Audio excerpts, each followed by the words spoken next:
ఒక అడవిలో ఒక నది ఒడ్డున ఒక పెద్ద జామ చెట్టు ఉండేది. ఆ చెట్టు మీద చాలా రుచికరమైన పండ్లు ఉండేవి.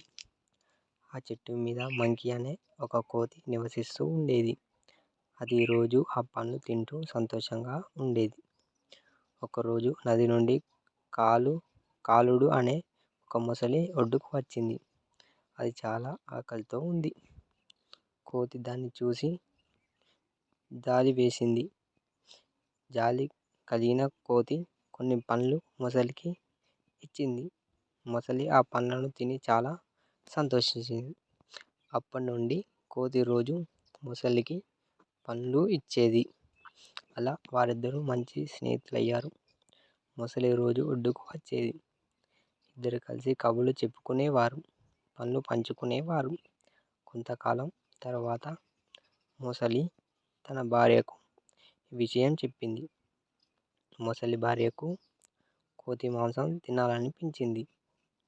ఆమె మొసలితో, నువ్వు రోజు ఆ కోతికి పండ్లు ఇస్తున్నావు కదా, ఎలాగైనా దానిని ఇక్కడికి తీసుకురా, మనం దాన్ని తిందాం అని అంది మొసలి భార్య. మొసలికి అప్పుడు ఏం చేయాలనో అర్థం కాలేదు. మొసలికి తన స్నేహితుడిని మోసం చేయడం ఇష్టం లేదు, కానీ భార్య మాట కాదనలేకపోయింది. ఒకరోజు మొసలి కోతితో, నా భార్య నిన్ను నా ఇంటికి భోజనానికి పిలుస్తుంది, నాతో పాటు వస్తావా అని అడిగింది మొసలి కోతిని. కోతి మొసలి మాట నమ్మింది. స్నేహితుని ఇంటికి వెళ్ళడానికి సంతోషంగా ఒప్పుకుంది. మొసలి కోతిని వీపు మీద ఎక్కించుకొని నదిలోకి తీసుకువెళ్ళింది. కొంత దూరం వెళ్ళాక మొసలి నెమ్మదిగా అసలు విషయం తెలిసింది. నా భార్య నీ మాంసం తినాలనుకుంటుంది, అందుకే నిన్ను ఇక్కడికి తీసుకువస్తున్నాను అని అంది. కోతి భయపడింది ఒక్కసారిగా, కానీ వెంటనే తెలివిగా ఆలోచించింది.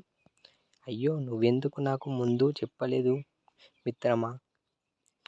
నా గుండెకాయను చెట్టు మీద వదిలేసి వచ్చాను.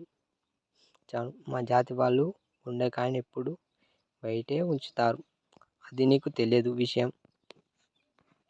మొసలి ఇది నిజమని నమ్మింది. అయితే త్వరగా వెనక్కి వెళ్దాం, నీ గుండెకాయని తీసుకుందామని చెప్పింది. మొసలి వెంటనే కోతిని వెనక్కి తీసుకెళ్ళింది. కోతి చెట్టు మీద ఎక్కి వెంటనే పైకి దూకేసింది. మొసలి కింద నుండి, నా స్నేహితుడా రా, ఆలస్యం చేయకు పిలిచింది. కోతి చెట్టు మీద కూర్చొని నవ్వింది.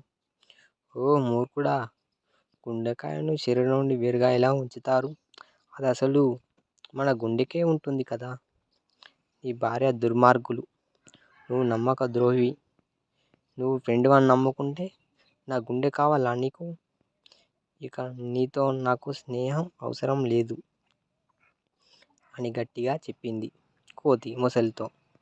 మొసలి తన తప్పు తెలుసుకుంది. నా మిత్రుని ఇలా చేశానని సిగ్గుతో ఉండిపోయింది. నీటిలోకి దిగి వెళ్ళిపోయింది. అప్పటి నుండి కోతి ఆ మొసలిని నమ్మలేదు. తన తెలివితో ప్రాణాలు కాపాడుకుంది. ఈ కథ మనకు ఏమి నేర్పుతుందంటే, కష్ట సమయంలో తెలివిగా ఆలోచించి సమస్యను పరిష్కరించుకోవాలి. అలాగే దుష్టుల నుంచి మన స్నేహితులను నమ్మకూడదు. ఎలాంటప్పుడైనా మనమే నమ్ముకోవాలి, ఎవరిని నమ్మకూడదు. ఈ వీడియో మీకు నచ్చినట్లయితే థ్యాంక్స్ ఫర్ వాచింగ్. మా వీడియోని సబ్స్క్రైబ్ చేయండి.